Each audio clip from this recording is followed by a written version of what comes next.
नमस्कार, मैं हूं देवांशु। आप देख रहे हैं न्यूज़ फाउंडेशन। इस साल बिहार में विधानसभा के चुनाव हो रहे हैं और समय समय पर हम जो हैं वो हर विधानसभा का वीडियो जो है वो इंडिविजुअल बना रहे हैं और उस वीडियो में हम आपको उस विधानसभा सीट का पूरा सियासी हाल जो है वो बताते हैं। और इस वीडियो में हम बताने जा रहे हैं शेखपुरा विधानसभा सीट का चुनावी हाल या सियासी हाल आप कह सकते हैं क्या है, कौन होगा एनडीए की तरफ से उम्मीदवार और कौन होगा महागठबंधन की तरफ से उम्मीदवार, सब कुछ बताएंगे। लेकिन जल्दी जल्दी में जो है वो हिस्ट्री देख लेते हैं इस विधानसभा सीट की। देखिए 2020 में जो है यहाँ से चुनाव लड़े थे विजय कुमार आरजेडी के टिकट पर और वही विधायक बने थे। उन्हें वोट आया था 56,365 वोट।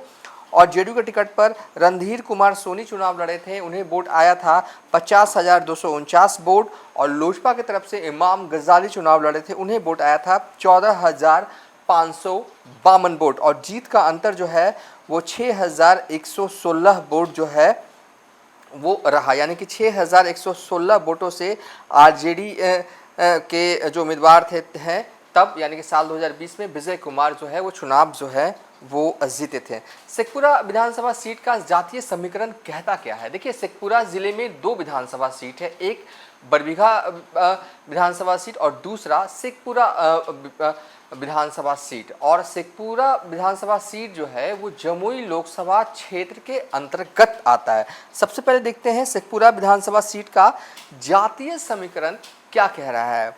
जातीय समीकरण कह रहा है कि यहाँ पर कुशवाहा वोट 22,000 है, कुर्मी वोट यहाँ पर करीब 5,000 है, धानुक वोट यहाँ पर 17,000 है, यादव वोट जो है वो करीब 25,000 है, मुस्लिम वोट जो है वो 25,000 है, वैश्य वोट जो है यहाँ पर 32,000 के करीब है, पासवान वोटर यहाँ पर 12,000 के करीब है, भूमियार वोटर्स जो हैं वो यहाँ पर करीब जो है 18,000 के करीब है। इसके अलावा अगर बात करें तो यहाँ पर बढ़ी, धोबी, ताती, चौधरी, नायक, कुमरार मिलाकर कुल 30,000 की आबादी इनकी वोटर्स के रूप में जो है वो होती है। अब जैसा कि हमने शुरुआत में ही बताया था कि हम आपको बताएंगे कि शेखपुरा विधानसभा सीट पर कौन होगा एनडीए की तरफ से उम्मीदवार, कौन होगा महागठबंधन की तरफ से उम्मीदवार। शेखपुरा में जो है वो महागठबंधन से उम्मीदवार जो मौजूदा विधायक हैं वही रहेंगे। कोई चेंज इस सीट पर जो है वो नहीं होने जा रहा है, यानी कि विजय सम्राट ही जो है वो आरजेडी के टिकट पर यहाँ पर चुनाव लड़ेंगे। लेकिन दूसरी साइड कुछ खेल हो गया है। खेल ये हो गया है कि जेडीयू का टिकट जो है वो कट गया है और जेडीयू जो हमारे सूत्र बता रहे हैं कि इस सीट पर लोजपा जो है वो चुनाव लड़ सकती है। इंटरनल तौर पर जो है डील जो है वो लॉक हो गया। आखिर ऐसा क्या हुआ? देखिए जेडीयू के रणधीर कुमार जो हैं वो भले ही चुनाव हार गए हों, लेकिन साल 2010 साल 2015 में इस विधानसभा सीट से जो है वो चुनाव हारे थे। तो इस बार क्या हुआ? आखिर जेडीयू ने ये सीट क्यों छोड़ी लोजपा के लिए?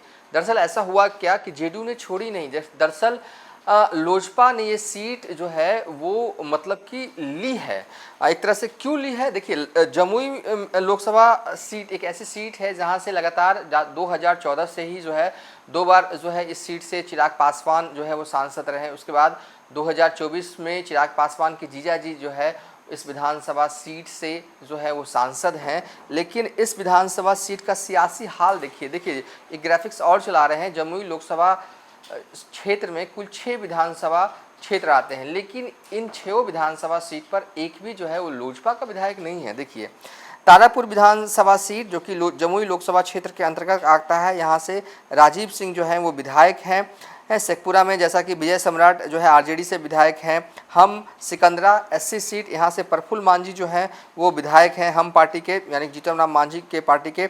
और जमुई से बीजेपी की विधायक हैं श्रेषी सिंह और झाझा से जेडीयू के विधायक हैं दामोदर रावत। और चकाई से आप निर्दलीय उम्मीदवार जीते थे चुनाव सुमित सिंह, लेकिन इस बार कहा जा रहा है कि वो जेडीयू के टिकट पर चुनाव लड़ेंगे।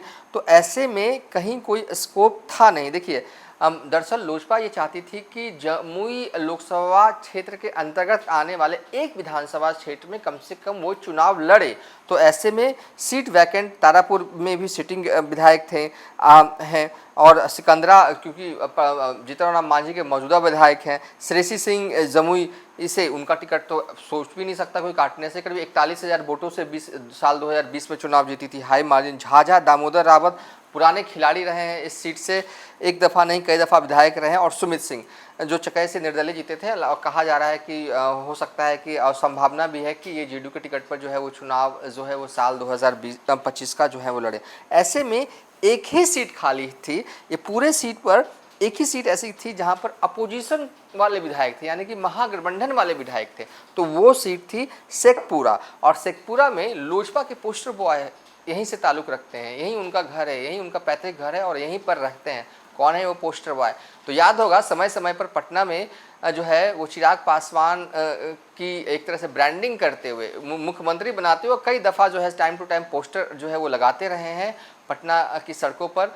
नाम है इमाम गजाली। तो लोजपा के पोस्टर बॉय का टिकट जो है वो कंफर्म हो गया है, ऐसा हमारे सूत्र बता रहे हैं, और है कि कंफर्म हो गया है। और ये टिकट जो है शेखपुरा विधानसभा सीट जो है लगभग तय मानिए कि लोजपा के खाते में जाएगी, और लोजपा के खाते में ये सीट गई तो इमाम गजाली ही यहाँ से जो है उम्मीदवार होंगे। इमाम गजाली शेखपुरा लोजपा के ज़िला अध्यक्ष भी हैं। तो इस वीडियो में जो है हमने आपको बताया कि कौन होगा शेखपुरा विधानसभा सीट से दोनों ही खेमे की तरफ से उम्मीदवार। महागठबंधन की तरफ से जो है वो विजय सम्राट जो कि आरजेडी के मौजूदा विधायक हैं, वही उम्मीदवार होने जा रहे हैं आरजेडी टिकट पर।